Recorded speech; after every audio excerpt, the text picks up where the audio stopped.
Hello everyone, class 12 chemistry Intex question 1.3 का solution है।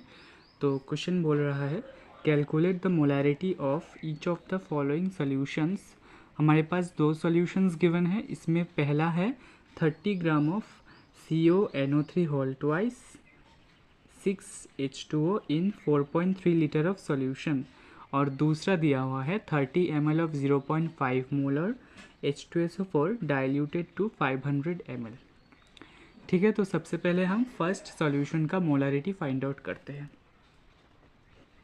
First solution में हमारे पास जो ये वाला कंपाउंड है CONO3 होल 2.6H2O, इसका मास हमें दिया हुआ है 30 ग्राम। तो mass of CONO3 whole 2.6H2O is equal to 30 gram.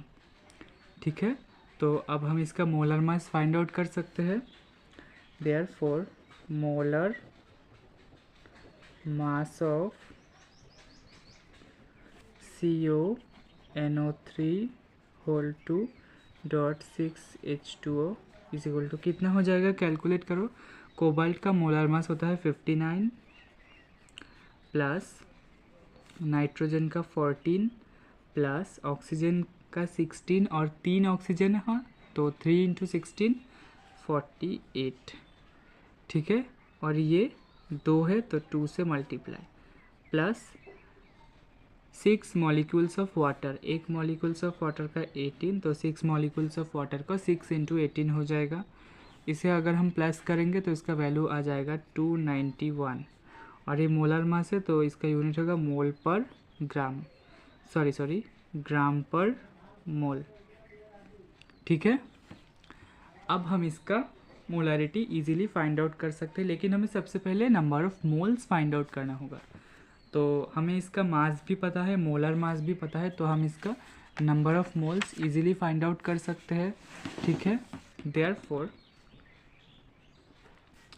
Number of moles of CONO3 whole 2.6H2O, number of moles of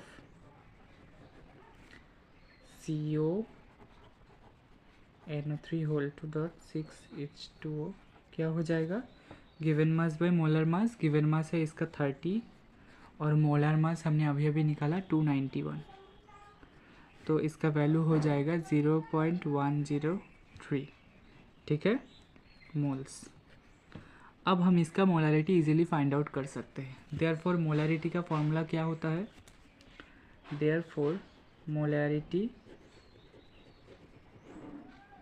जिसे हम कैपिटल M से लिखते हैं, क्या हो जाएगा, moles of solute divided by volume of solution in litre. Moles of solute यानी कि सॉल्यूट क्या है हमारा CONO3 होल 2.6H2O, यही सॉल्यूट है।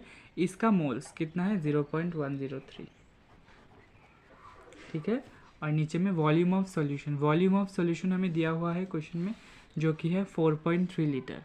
तो हम इसे यूज़ करेंगे 4.3 लीटर। लीटर में दिया हुआ है तो हमें कुछ करने की ज़रूरत नहीं है, और इसे अगर हम सॉल्व करेंगे तो इसका वैल्यू आ जाएगा 0.023 मोलर।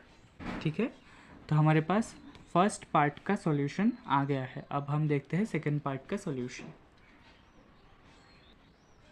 सेकेंड पार्ट में हमारे पास एक सॉल्यूशन है जिसको हमने पहले ऐसे ही रखा और उसके बाद उसको हमने डाइल्यूट कर दिया। ठीक है, तो हमारे पास यहाँ पर दो कंडीशन प्रेजेंट है, एक है डाइल्यूशन के आगे और एक है डाइल्यूशन के बाद। तो हम दो सिचुएशन एज्यूम करेंगे। तो सबसे पहले हम एज्यूम करेंगे इसका वॉल्यूम, जो कि हमें क्वेश्चन में दिया हुआ है 30। तो हम लेट कर लेते हैं वॉल्यूम ऑफ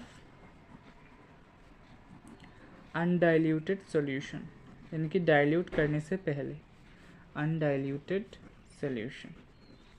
हम इसे V1 मार्क कर लेते हैं, और इसका वैल्यू हमें क्वेश्चन में दिया हुआ है 30 ml।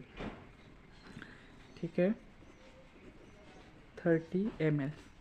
उसके बाद हमें क्वेश्चन में गिवन है अनडाइल्यूटेड सॉल्यूशन का molarity, molarity of undiluted solution. हम इसे मार्क कर लेते हैं M1 से, और इसका वैल्यू हमें क्वेश्चन में गिवन है 0.5। ठीक है। अब क्वेश्चन में हमें और एक वॉल्यूम का वैल्यू गिवन है जो कि है 500 ml डाइल्यूशन के बाद। तो हम इसे क्या लिखेंगे, वॉल्यूम ऑफ डाइल्यूटेड सॉल्यूशन, ठीक है, डाइल्यूटेड सॉल्यूशन। इसको हम V2 एज्यूम कर लेते हैं। इसका हमें वैल्यू क्वेश्चन में गिवन है 500 ml और हमें फाइंड आउट करना है डाइल्यूशन के बाद मोलैरिटी कैसा है, यानी कि मोलैरिटी ऑफ डाइल्यूटेड सॉल्यूशन। इसे हम M2 मार्क कर लेते हैं और इसका वैल्यू हमें फाइंड आउट करना है। तो हमें पता है क्लास 11th में हमने ये पढ़ा है कि जो डाइल्यूटेड सॉल्यूशन और वॉल्यूम का रिलेशन है मोलैरिटी के साथ वो होता है M1V1 is equal to M2V2, ठीक है। बहुत ही इम्पोर्टेंट फार्मूला है ये, इसे याद रखना। M1V1 is equal to M2V2 हम इसे यूज़ करेंगे तो हमारे पास इजीली M2 का वैल्यू आ जाएगा। तो हम इससे M2 का एक्सप्रेशन निकाल सकते हैं जो कि होगा M1V1/V2। वैल्यू पुट कर देते हैं। M1 है हमारा 0.5, V1 है 30 और V2 है 500। और अगर हम इसे सॉल्व करेंगे तो इसका वैल्यू हो जाएगा 0.03 मोलर, ठीक है।